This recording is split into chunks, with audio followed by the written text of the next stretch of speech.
Rich.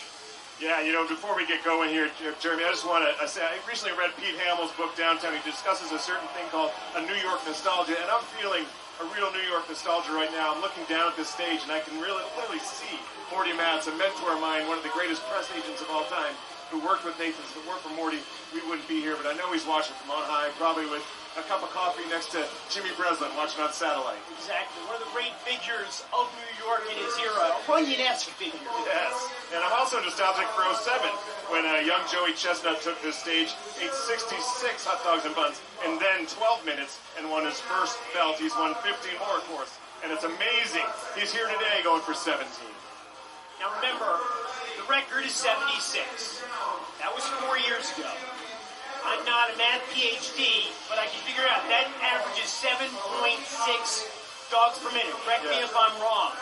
It's a DPM, Chestnut, Chestnut's looking for 50, right? At the 5-minute mark. You do the math. That's a 10 DPM sustained for 5 minutes. His pace is just remarkable. He is able to sustain it longer. It's not only peak performance, it is sustained performance over the course of the full 600 seconds. Yeah, it's incredible.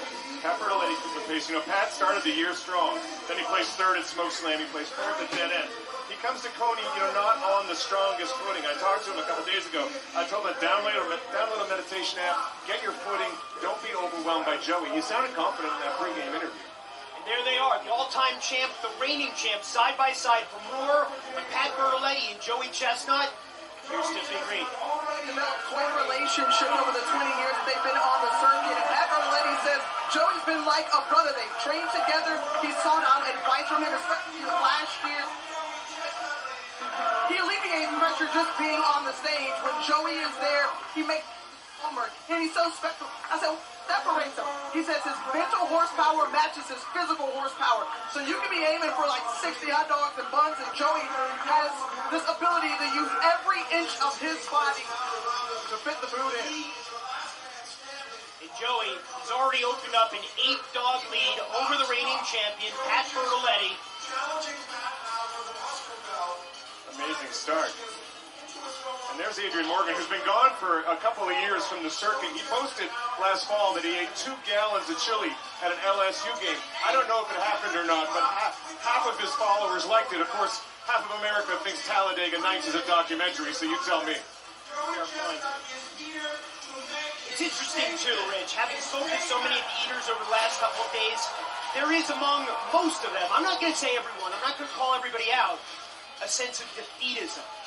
When they found out on June 19th that Joey was coming back, it changed the entire nature of this. Yeah, some competitors have that aura. I mean, you think, how long has it been since Jordan played basketball? They'd still be nervous. Brady comes onto the football field. You're nervous. You know the greatness.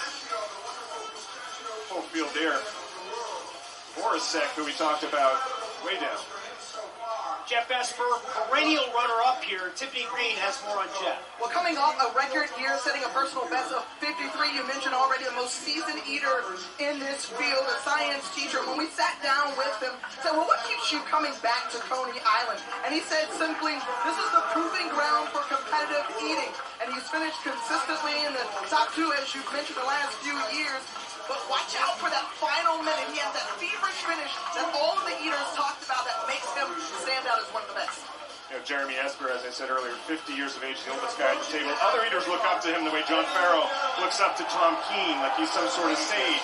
The beverage of choice for Esper, of course, Hawaiian punch, it causes all that noise. I think Keene has a more discriminating palate, but representing the entire New England region, Jeff Esper. Now we're coming up on the 5-minute, the halfway mark. But of course, halfway isn't, for most competitors, halfway in terms of how many dogs they're going to eat. Everybody slows down. Even the great Joey Chestnut slows down to some extent. But right now, he is on a record pace. Yeah, Joey is just going. He's in his own lane. I got this driver named Jimmy Caddy. He takes me home from work sometimes, takes me to the airport. You get on the Van Wyck, you're convinced you're going to miss your flight, right? It's bumper to bumper. Jimmy finds a way because he's a mercenary. And Joey reminds me of that right now. It's like he's got a different lens. These eaters look at the plates of dogs like they're a burden, like they're a hurdle.